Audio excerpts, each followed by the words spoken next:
First of all, I also would like to thank to previous colleagues for a few thoughts, which I also think are so similar to my practice and so close to my practice.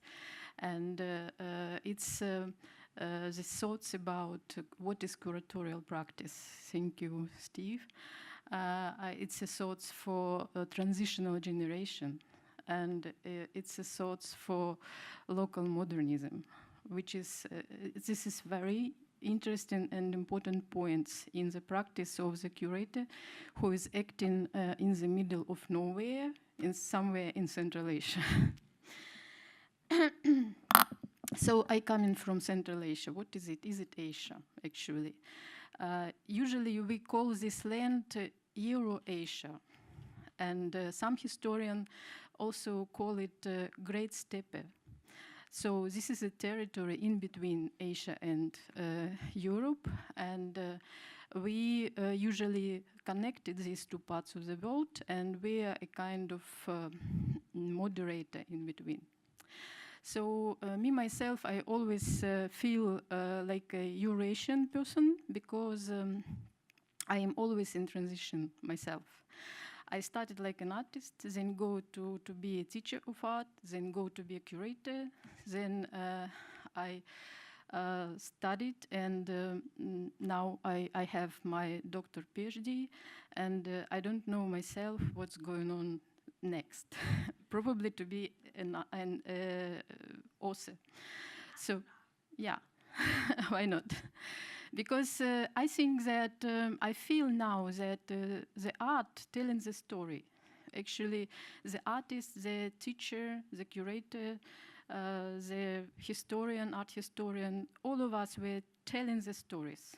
And in this sense, for me, it's an important question. What is the history of art? Is it some scientific discipline, or is it a hermeneutic key for people?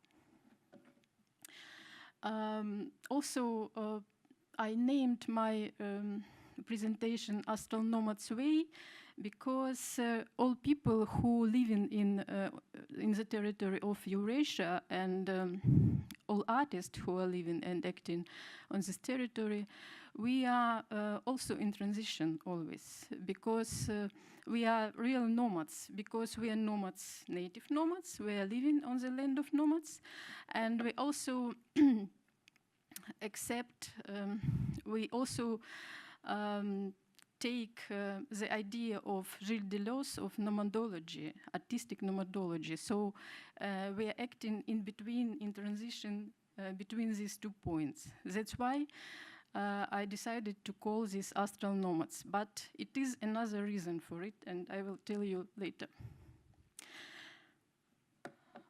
Yesterday, when Leeza told about her colleague, I loved the idea that nobody passes away. We all have some journey. It's so beautiful one. And I trust, actually, that artists never pass away. They have their new journey. And that's why when I decided to fix the history of or the practice of some artists who pass away or had the new journey, I decided to call the resource which was established Astral Nomads. And it was dedicated to the novel by one of the artists from Central Asia, Sergey Maslov, who shortly before his death started to write novel. And the title of the novel was Astral Nomads. And it was a novel about all artists who were his friends, so about all of us, who acting somewhere in the space, in the rocket, in the future. And unfortunately, he did only one part of this novel and then passed away. But he gave us a very interesting heritage.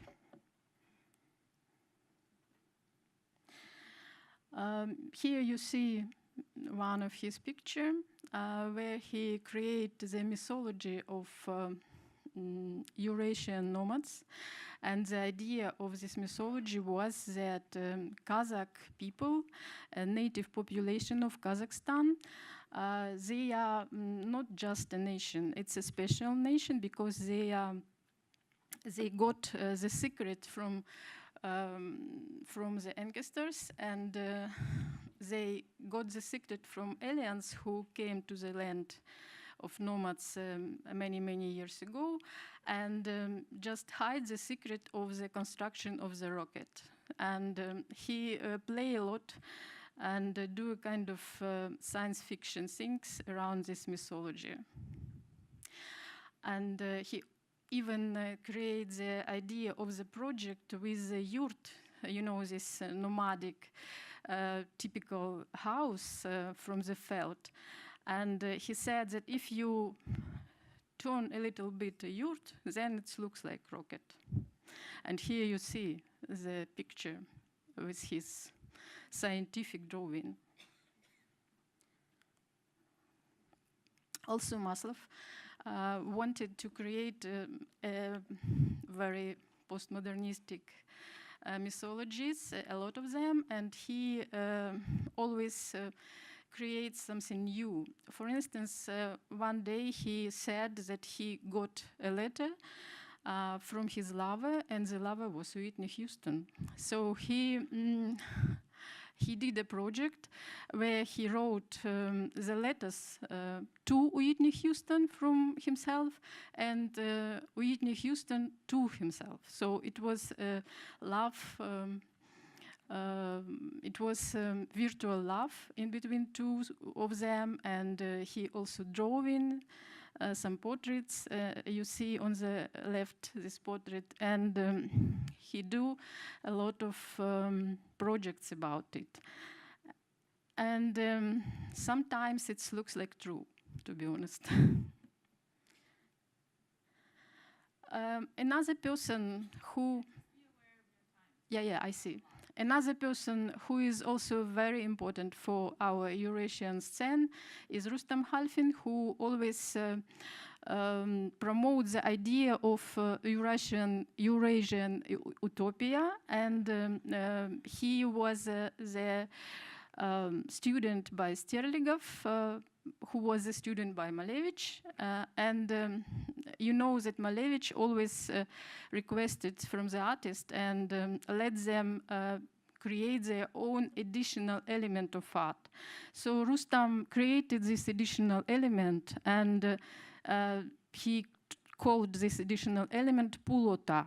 And if each of you do this gesture and just see through your hands, you will see this optical, primitive optical mechanism, and you can see something in between your fingers. This is pilota. So it's not empty and not full. It's something in between again. Rustam was very interested in the phenomenology of the view and in the perception issues. And that's why he created these pilotas like abstract figures, but they are not abstract. You can recognize here different kind of this in-between, not empty and not full something in between your fingers or your legs or whatever part of your body. He also decided to start a new way of Kazakhstani art, and a few issues which was important for him in this sense was tactility, perception, and the materiality, objectivity of the art. That's why he created a new gallery, which he called Look Gallery. And in this gallery, he created a huge, gigantic figure from the clay, and the space itself was all decorated with clay. And he made a lot of performances and exhibitions in this space. Unfortunately, it was destroyed by the owner of the space. And actually, after that, Rustam was destroyed himself. He got a stroke. and soon he also passed away. Oops. Yeah, he journeyed. And yeah, of course, he was very much interested in the phenomenology of the body and did a lot of things connecting with this. Another person who tell another stories is Vyacheslav Akhunov, who is from Uzbekistan. He's alive. Thanks God he has the first journey still.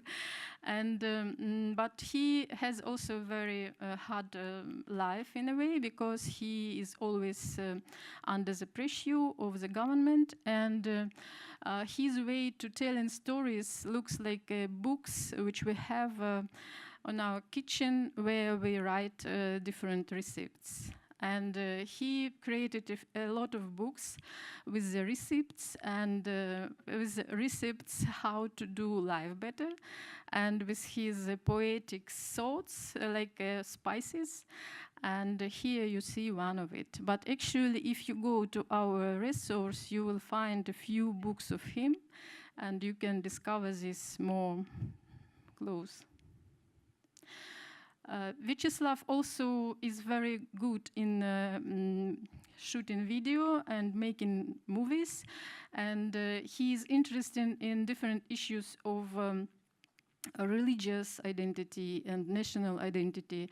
And here you see the still from one of his video, Muslim, where the hero change all the time, the sliding identity, being Muslim in the morning, then go back home, taking wear another dress, and looking on American movies. Vyacheslav has a very complicated identity himself. He is partly Uzbek, partly Kyrgyz, partly Russian, and that's why he always uses different kind of backgrounds in his creativity. And here you see that he uses traditional textiles from Uzbekistan, and also use his ability of writing. He is a very good author. He also writes novels. And here he wrote mantrisms, so-called. So he wrote all the time one mantra, like kind of Uzbekistan is the most free country in the world, something like that. And again, you can discover his things if you visit the website, and I hope you will be interested in doing that.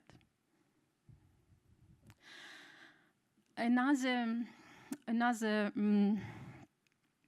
tactic of telling stories has one more person who is very important for our art scene. He's from Kyrgyzstan, and his name is Ulan Japarov. He is also partly architect, partly an artist, partly curator, probably something else in the future. And here you can see the project which he initiated in 2005, and it was the first Central Asian Pavilion in Venice. And he was the editor of the catalog, and helped a lot in establishing this project. We had 5 pavilions. Unfortunately, now it's stopped, but I hope probably we will continue. Here you see our group. No, of course, not all of us, but a few, and you can see me, myself, in the middle. And it's a project by Ulan Japarov, who never worked like a kind of functionary. For him, to be a curator, it's always a challenge. And he tried to create the art community, first of all. And for this reason, he invited people, artists, with their families and with their friends, to come to the Isikul Lake in the beginning of July, and to spend 10 days all together in the yurta camp, eating together, swimming together, making some lazy art together and talk about art and just get pleasure together. And I like this project very much because it's something special in the sensing of, in the sensual feeling for the art in this project, because people, they really feel each other like parts of the big tribe or big family. And I see Leeza is smiling because we, we know her like a part of this family, actually. So, and everybody welcome if you would like to come, of course. Ulan also making, like most of us, he likes to make some art during the way. And here you see his performances and videos in the train. He discovered different way of religious activity. You see the Buddhism, Muslim, and Christianity in the train, and it was also done just by, I don't know, by chance in the train. And Ulan likes all these things very much. He also always go to people. He's thinking that art should go to people. And he do whatever he can for this reason. And here you see the project which he made with a few artists. And this is an object by Said Atabekov, and this tool for agriculture, potato and other vegetables, a huge tikmen, like we say in Central Asia.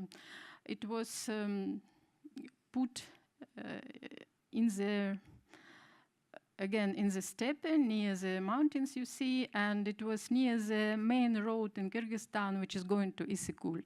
And now it's a very favorite place for peasants who come in with whole families to see for these things which is dedicated to their job. Ulan also bringing art into the universities. And here you see two of his projects, one in Bishkek, in the Kyrgyz American University, and another one in Aga Khan University in Narin. And artists of contemporary art from Central Asia, they come in for the residency and making their things for students and for teachers of the universities. And I trust that such kind of activity always grow up the scene and recruit new people for it. Our team of Astral Nomads also tried to go to people, and for this reason we create a project of moving museum, moving digital art museum, because we still have no museums of contemporary art in Kazakhstan and in Central Asia, and we decided to bring our collection to different places. For instance, here you see the exhibition hall in Bishkek, where we put our little museum, and young people and even children, they would like, they loved very much to discover our website and our offline collection here. This museum also might be put in any kind of big and official museum. Like, for instance, here you see this museum in the absolutely new and in some way superficial National Museum in Kazakhstan, in the new capital, Astana. And here, people also were happy to see something other than they always see in this museum. And of course, I think that a very important thing for telling story is the publications of different things. And for this reason, me, myself, with a group of colleagues, we initiate a new magazine and a new journal Central Asian Journal for Art Studies, which is the first edition in Central Asia and even in post-Soviet countries for discovering art history and art criticism. And we hope very much that some of you will interest in and join us in this journal. So you're welcome. And at the end, I would like to show you a citate by Sergey Maslov from his novel, Astral Nomads. And the main question is, what is to be done? So, and I think the main issue is to trust into the future and to do your journey, first one, second one, whatever, and just go ahead. So thank you very much.